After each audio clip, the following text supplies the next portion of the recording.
Welcome to the New Heights Show on Education. I'm Pamela Clark, founder and director of the New Heights Educational Group, and I'm here with David Smith, the founder of Silicon Valley High School, who has helped us get these podcasts produced and delivered to you. Yes, Pamela, when we saw the great things that you and your army of volunteers were achieving at New Heights, we wanted to get involved. We're happy to work with you to leverage the internet and make quality education accessible and affordable to everyone, everywhere. Thank you, David. We appreciate Silicon Valley High School helping us to get these podcasts out to the hundreds of thousands of listeners from all over the world. So I hope you enjoy the show.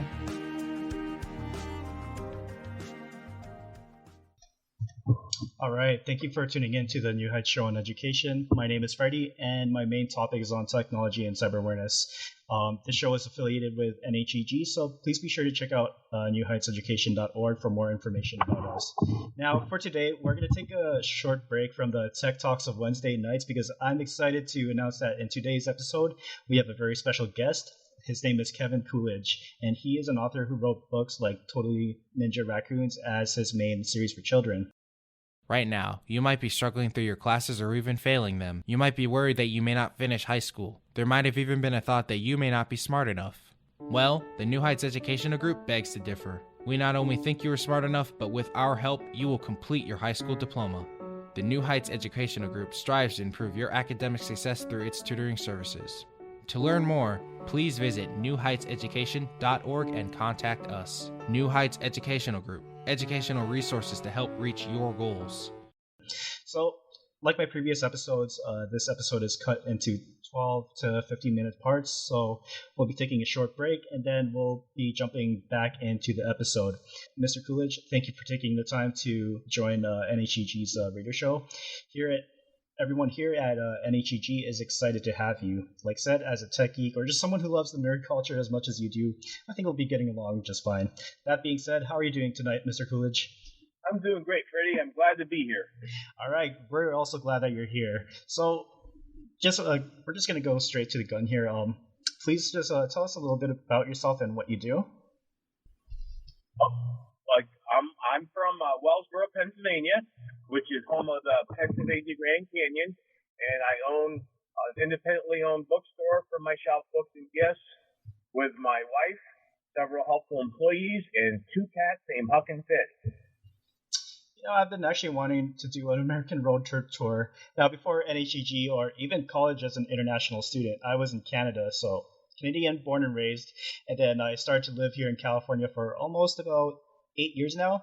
So during my 8 years in the US, I never knew there was another Grand Canyon in Pennsylvania. So I take it it's the desertless version. Correct me if I'm wrong. It's the desertless version of the Grand Canyon that I know, which is in Arizona. So allow me to repeat you a little bit. From my shelf books is Mr. Coolidge's bookstore. It is based in Wellsboro, Pennsylvania. So anyone checking out the area, please visit his store. So now, what are your hobbies and interests, Mr. Coolidge?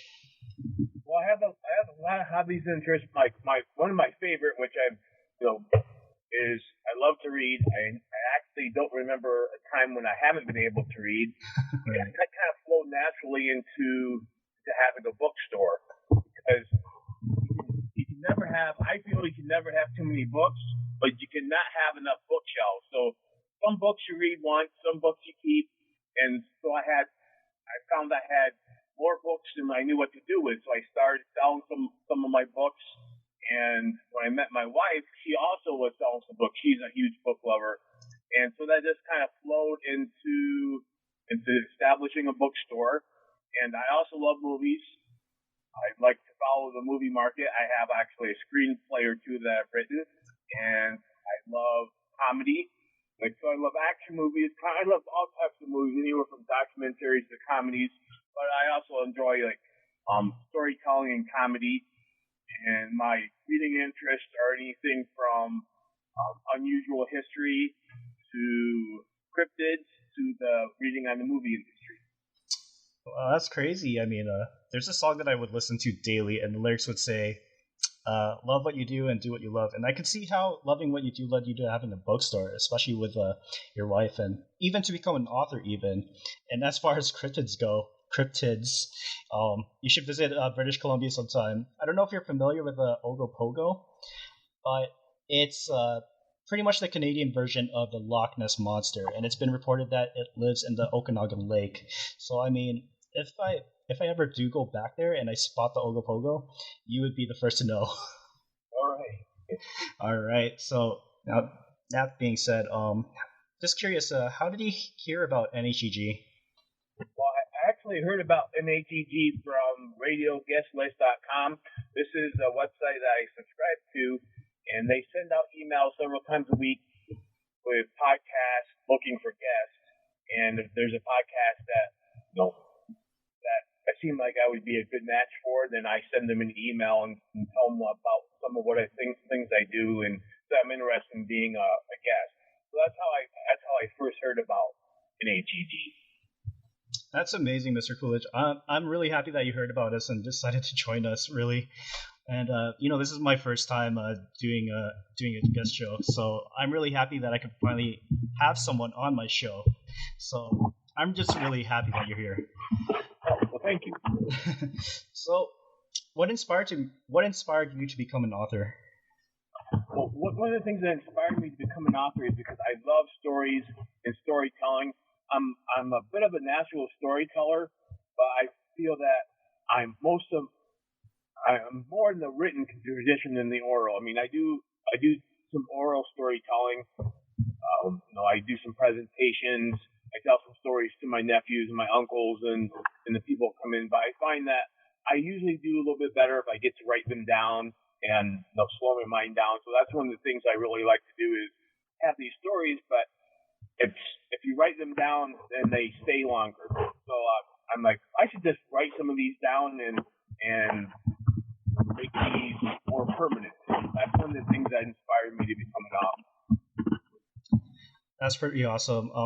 I do agree that written stories do last longer, because I mean, once you hear it, it's like, okay, what did he say again? But once you write it down, that's pretty much like a permanent thing, right? I mean, regardless of whether it's like written or oral, I mean, no matter the form of the story, it's always a work of art.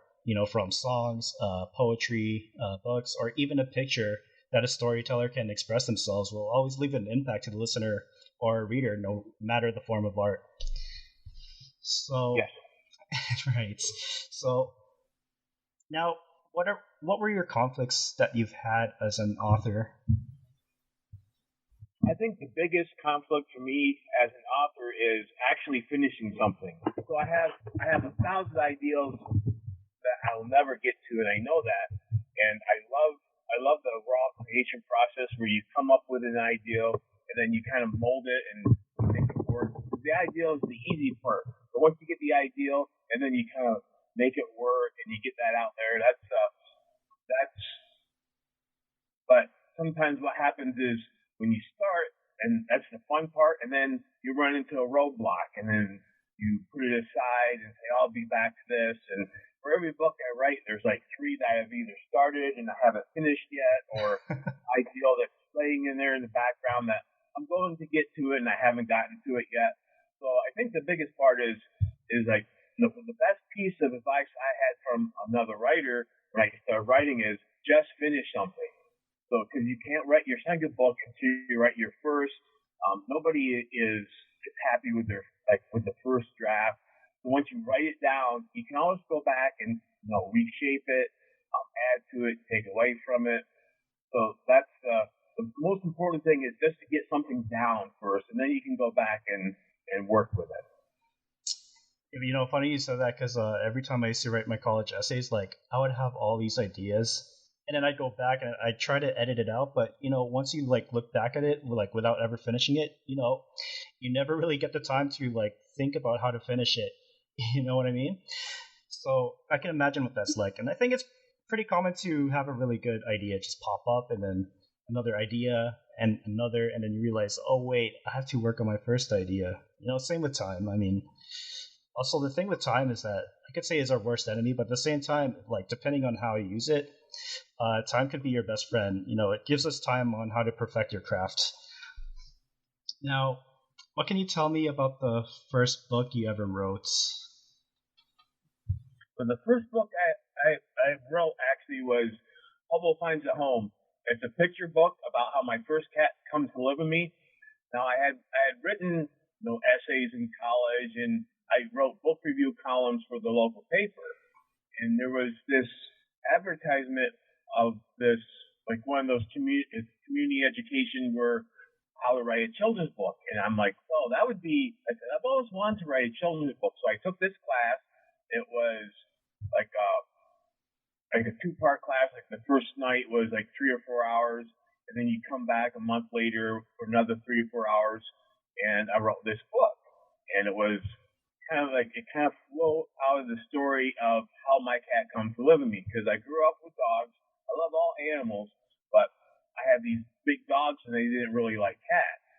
And I was living out in the country. Never had my first cat until I was in my 30s. I was living out in the country and I didn't have a pet at the time. And this little stray kitten started hanging around. And as these things go, he ended up adopting me. I would put some food out. He didn't seem to be a very good hunter. So I'm like, I hate to see anything go hungry. So I didn't have any cat food. So all I had that I thought that a cat would like was canned tuna fish. So I put a little tuna fish out for him and he started hanging around. And there was a farm up the road. And I made up this story that I would tell my nephews that, he didn't want to live in the farm anymore, so he moved away. So I just kind of flowed naturally into this story. And that was my first book. So that's pretty awesome. So Hobo Finds a Home, it was your first book, and yeah, we're probably going to talk a little bit more about that shortly. But I'm pretty sure that having the best of both, both dogs and cats, having them get along would have been great. Now, we're going to take a little short break, and we'll get back to it shortly. All right. This podcast is brought to you by Silicon Valley High School, the world's fastest growing, video-based, self-paced, teacher-supported, fully accredited online school that's recommended by more than 96% of students. Take individual courses at just $95 each, or earn your high school diploma at any age. Check us out at svhs.co. Welcome back to our radio show. Now, we are here with the special guest. His name is Kevin Coolidge, and we were just talking about what his background is and what his first book was. So now, to jump right back in, again, Mr. Coolidge, thank you for coming to join us to do this one episode. And just to jump back in, just tell me a little bit of what is your favorite book that you've written? I get asked that. It's like, what's my favorite book? Because I've written like 12 books now, and it's really hard to answer. It's like asking somebody who, like, if you've had several pets over your lifetime, what was your favorite pet? So I've had both dogs, I've had cats, I've had hamsters, and I like each one for a different reason. So I like my Secret of Nesmic Lake because I have a cat talking in a Scottish dialect. That was a lot of fun. I actually had some friends in Scotland, so I ran the dialect by them to make sure it was authentic but not too thick. I like The Little Green Men because I grew up reading a lot of science fiction. So the Totally Ninja Raccoons Meet the Little Green Men is kind of my first alien contact scenario. So I like all my books. I think maybe the one that I like the most is the one that I'm currently working on, whatever that one is, because it's that next exciting thing that I get to find out what it's. So a lot of times I have to finish writing a book so I know what's going on, how the story ends. So maybe my very favorite book is the one that I haven't quite yet written yet. I see, and that's fair. And I like how you say that you like them all, or or else you would never really finish them. I've heard writers and creators treat their own writings as pretty much their own child. And if you're a parent and your child asks you, so who's better, me or my ugly brother? So you never really look at their parents or what their personality is. But the thing that you look at the most is, they're yours and you love them just for being part of the family, right? So that's a good analogy. Thank you. So going back to your books, I see that Totally Ninja Raccoons is your main series. And if I were to go back in time to when I was in elementary, I would find myself reading the whole series because I did love ninjas growing up. I loved anything actiony. Now, what made you come up with the idea of Totally Ninja Raccoons? Well, I wanted to when I'm writing this series, I tried to access the 8-year-old me. I want to go back to what I liked when I liked that age, and I liked ninjas growing up. I still like ninjas, and I grew up loving kung fu movies and ninja movies, and I love raccoons. And they're silly, they're like little ninjas, they're tricksters. Some people call them thieves sometimes, especially here in rural Pennsylvania. You get up in the morning and your trash is all over. I'm like, oh, those trash cans got my garbage again. But they have the mask, and I'm like, oh, but they're not thieves. They have masks. They're little ninjas, and that's kind of where I got the idea. I was like, you don't have to be a thief. You can choose to be a ninja. So that's part of the whole thing behind the Ninja Raccoons is that you get to choose your own path. So it's instead of just being like the first scene of the book, the first chapter has them where they their origin story and how they decide they're going to be ninjas. And this guy comes out, they're in the trash cans eating garbage, and he comes out and he yells at him. He says, "Get out of my garbage cans, you stinking thieves!" And they're like, "We're not thieves. This food was thrown away. It's fair game. We have masks. We're going to be ninjas." And Totally Ninja Raccoons are born. That is awesome, and it's actually funny you used raccoons and made them into ninjas. Like you said, raccoons are tricksters, and ninjas are somewhat the same thing. I read up on a website called History 101 that around the 15th century of Japan, there was a clan of ninjas called the Shinoku clan, and they would disguise themselves as their enemy to sneak into the Hara castle, which is the enemy's base at the time for the Shinoku. And that's pretty much you would call the art of trickery. And what's funny is that for you to kind of put the raccoons as the same kind of category as thieves, ninjas did actually used to steal bags of rice from their enemies. So I think ninjas and raccoons are actually pretty similar if you really think about it. Yes. So I took a look at the summary of Operation Ragnarok, and I saw that it was about a group of gamers who pretty much took a trip to the museum and stole a Viking longship. Now, as a longtime gamer, or someone who plays video games, or just someone who's into the nerd culture, that pretty much caught my attention. So, what inspired you to write that book? This is I actually dedicate this book to gamers, geeks, and goofballs because it's a little geeky. It's kind of like Big Bang Theory meets Night at the Museum. And what gave me this idea? Ideas come from all over, and sometimes I never know exactly what's going to start. But basically, where I got this idea from, I was on the internet, and there was this article about this museum in Denmark that would make you an authentic Viking longship in the traditional methods that were used in those times. And you could buy it, but of course it's quite expensive. And I thought to myself, boy, I wish I had the money to buy a boat like that. And then I thought, you know what? A real Viking wouldn't buy a boat like that. He'd steal it. And I'm like, wouldn't that be fun? And then I actually put up a post on my Facebook, and I shared the article. I'm like, so who wants to come with me and pilfer this Viking longship? And I had several friends like, I'll do that. And then before I knew it, I'm like, and they were some friends I had gamed with. I've actually been playing D&D since the 80s, and I'm like, that would be a great adventure, and that's where the idea was born. That is awesome, actually. So, I mean, I like how you said that, before it was cool. I mean, I remember in high school, my friends would always call me out for being the tech geek, which is why I do the cyber awareness show. It's pretty much what led me to be, the tech geek who comes in and do these shows. And if they ever found out that if I ever watched like anime or, played a game like D&D or World of Warcraft, which I've never played, by the way. That would add another unwanted label to my head. Now you look around today, like everyone's dressed as their favorite characters, and like all these expos like E3 or even at Comic-Con. And I take it that this book embraces the nerd culture, which is amazing.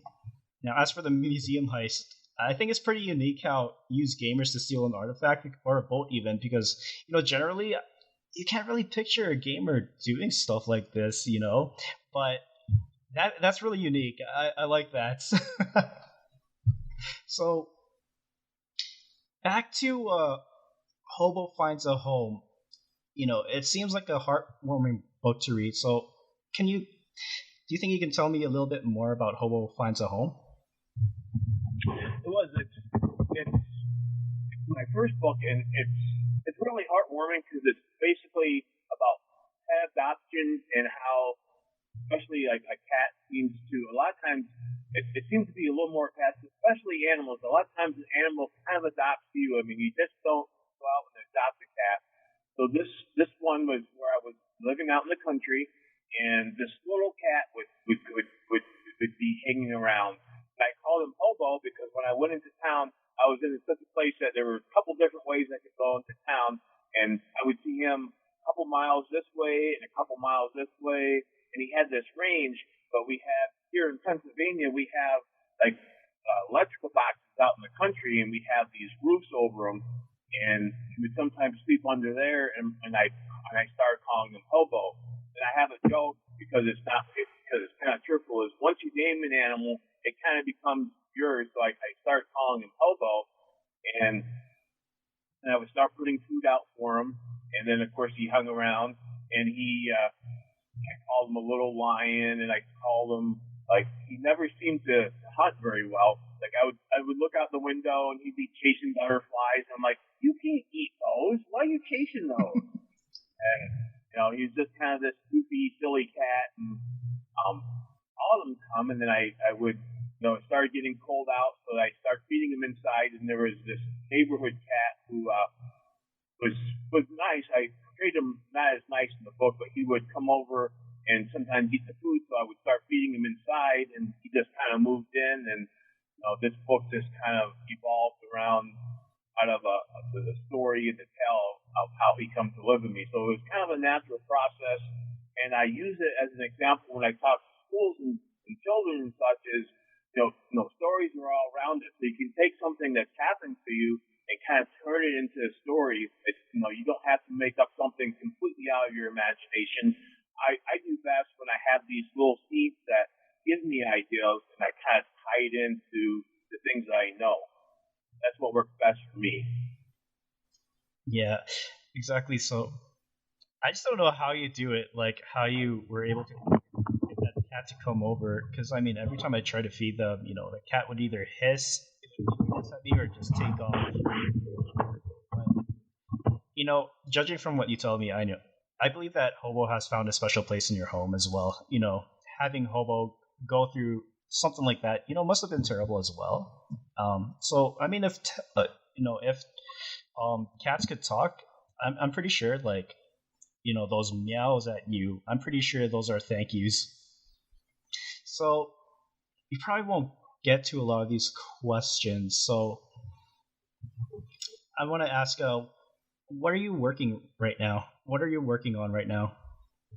Well, right now I'm working on another dog story. I have a book called Molly's Dog with Diabetes, which is about a real dog and her journey with diabetes.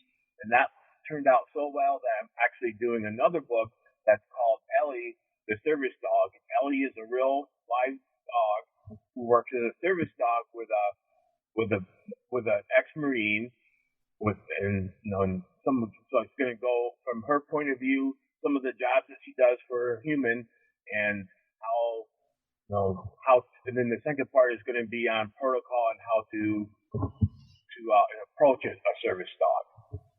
That sounds lovable already. Actually, I love what books your summary of your book so far. It seems really heartwarming and all that. Like from Molly. Yeah, I'm pretty sure you had a book called Molly Has Diabetes, and and now the service dog. So I'm pretty sure those are pretty heartwarming. So where can we find your books? Well, you can find my books wherever books hang out. So I, of course, sell them at my bookstore for my shelf books. And if you visit them, it's a great place. But you can also buy them online from me through my wellsborobookstore.com. That's my books website. But you can also, if you're lucky, like, since I have a small bookstore, I love bookstores. And if you're lucky enough to have a bookstore near you, the bookstore can order them. Now, there's so many books that no bookstore can stock them all. But if you go in and ask to order any books from like the Totally Ninja Raccoons or Kevin Coolidge, they can order them for you. And of course, if you buy them online, you can buy them online in the usual places like Walmart.com, eBay, Amazon. They're on Amazon. So any of those places you can get them. If you want a signed, personalized copy, the best place is wellsborobookstore.com, and you can get one right from my bookstore, and they'll send it right out that day. Awesome. All right, just to wrap up, where can we find you on social media? Well, the Totally Ninja Raccoons have their own webpage, the Totally Ninja Raccoons, and I post any signings I have, any events I do. Last year I did 20 or 25 events. Of those, about 20 of them were open to the public. So if you were in the area, you could stop by and talk to me about the Ninja Raccoons. You can also check out my Facebook page. From my shelf books, I'm the one that's in charge of the social media, and it's a fun page with lots of book news and geek and fun stuff that I post every day. Awesome. All right. Unfortunately, we are running out of time, but it was a pleasure to have you here, Mr. Coolidge. Thank you so much for agreeing to do this episode, and I hope we get more episodes with you. Well, thanks, Freddie. It was a lot of fun. You did a great job. All right, thank you so much. All right, my next episode, we're going to shift back gears into cyber awareness, which I would like to talk about the cloud and security issues surrounding it. And I'm going to be pre-recording it because I am busy at work. So thank you again, Mr. Coolidge, for dropping in. This means a lot to not only us here at NHEG, but to those who are listening in. I hope the listeners get a chance to give his books a good read. So be sure to check out our other shows out at NHEG. Again, thank you, Mr. Coolidge. Thank you, listeners, and have yourself a wonderful night. We hope you enjoyed today's show. Don't forget to rate us and follow us on your podcast player. Check out our show page, radio.newheightseducation.org, for monthly announcements and other happenings.